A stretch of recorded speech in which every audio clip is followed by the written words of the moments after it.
Discomfort's a bit of an oxymoron. It's one of the main things that shapes our decision-making process every day, and people, myself included, will jump through drastic hoops to try to avoid discomfort.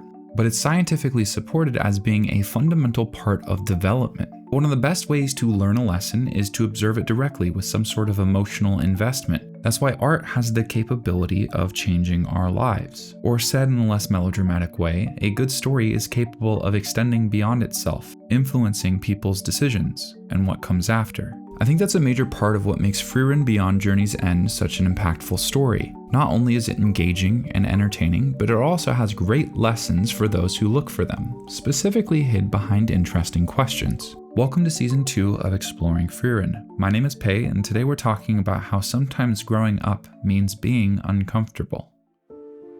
Frieren Beyond Journey's End's primary conflict is built around indifference. Or more accurately, how its main character Frieren, an elf that's lived over 1,000 years, chooses to engage and starts to evolve past that indifference. And it starts with a sudden and drastic discomfort. The first episode of the first season is built around that kind of universal experience of realizing just how much you'll miss something after it's gone. That emotional distress to Frieren was an indicator that she needed to make adjustments in the way she was living her life. But that's the interesting thing about discomfort. Too much and it's debilitating. Not enough and your life becomes stagnant. There's this idea coined and developed by a psychologist named Lev Vygotsky called the zone of proximal development. It's a Goldilocks zone argument, that people learn the most when pushed the right amount. Sometimes it's referred to as X plus 1 or Y plus 1. Where the variable indicates your limit of how you could challenge yourself on your own. A simple but effective reduction of this idea is the right amount of challenge will help people improve.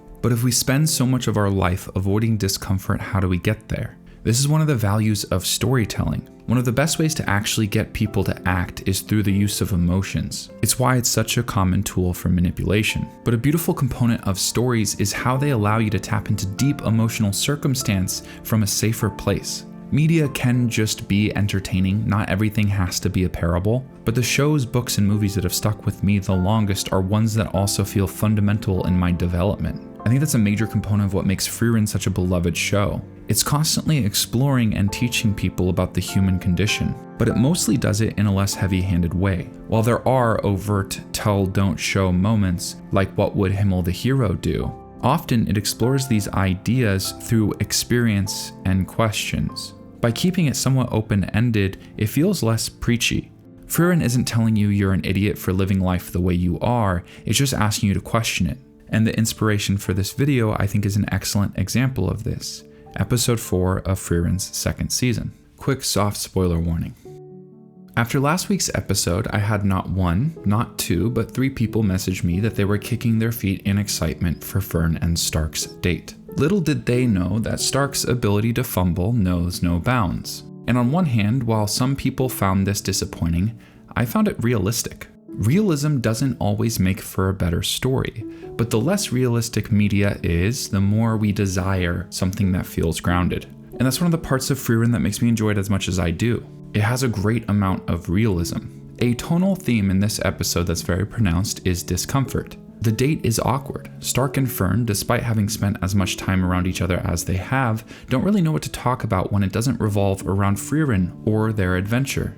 These characters feel like the underdeveloped young adults they are, incredibly skilled in some ways, incredibly inept in others. I find their struggle to communicate but persistence anyways incredibly charming. We've had the opportunity in this story to see Fern literally grow up before our eyes. And while I do think that Frieren is the point of view protagonist of the story, the way the world is filled around here is a major component of why I love this show. And I think that starts with the important characters around her, especially Stark and Fern. They're given such delicate attention and room to develop. And the nature of this story, spanning such large amounts of time, plays really beautifully into these characters' development. It feels like a coming-of-age story told through a completely new lens. And that's part of what makes the realism so fun, the way it's executed and juxtaposed to the kind of fantastical, magical nature of Frieren's long life. In Stark and Fern's development, there have been a couple recurring lessons. The first focuses on the necessity of preparedness and effort, trying to set yourself up for success before taking a leap of faith. But the second is the necessity of experience, because ultimately people who've never been on a date, even despite preparation, will likely struggle through it. Trying new things often is uncomfortable and awkward, but it's such an important part of developing. Friren's such a skilled mentor when it comes to rules of adventuring, but when it comes to interpersonal relationships of humans, she's very out of touch. It's a central aspect of her character and informs this writing decision to have Stark and Fern need to figure it out as they go. The fact that they end the date with Stark asking Fern whether or not she even really enjoyed herself, and she shares that awkwardness and that it didn't really feel genuine to Stark. And he meets that with honesty, sharing that Frieren helped him craft this date. He doesn't really know what he's doing, leading to the kind of resolution that sincerity and effort was still endearing. An awkward date that they pushed through, where they ended up kind of sticking the landing. Stark and Fern's romance is almost an antithesis to what we associate with romance in media. There's no meet cute moment where everything's perfect. Persistent effort and communication leads to a deeper appreciation of one another. It's slow and different than what we've seen time and time again. And I love that. However, that's not the end of this episode or its exploration of discomfort. After a long time waiting, Friren's party has finally reached the Northern Plateau.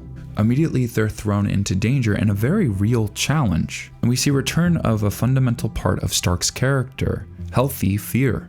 And specifically the moment I thought was really interesting in this section is a brief conversation Stark has with a man who chooses to live with his family in the Northern Plateau. While some people would and probably have chosen not to live in such a dangerous environment, for them it's home built off of history and culture.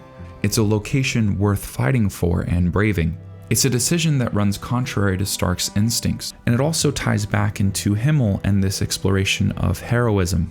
Both in the hero's party and the current adventure, they had an option to sail around the Northern Plateau in pursuit of their destination.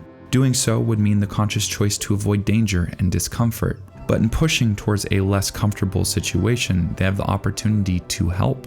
And that want to fight for your home is something Stark deeply can relate to. It also once again draws parallels between Stark and Himmel. Human beings have this social and cultural structure that's innate to our self-preservation. And a lot of it's built around instinct and empathy, being able to put ourselves in other people's shoes and tying it back to our own experience. Friren's a story that touches on and explores these fundamental parts of the human condition. Stark is forced to balance his own sense of self-preservation, his temperament, with his empathy. It's a fantastic internal conflict that many people are drawn to and continue to revisit. Something I talked about near the end of the first season of Exploring Frieren is how they were taking space away from Stark. And the reason I was okay with that is because I assumed proper attention would eventually be redirected back his way. And it feels like this season so far has been big for that.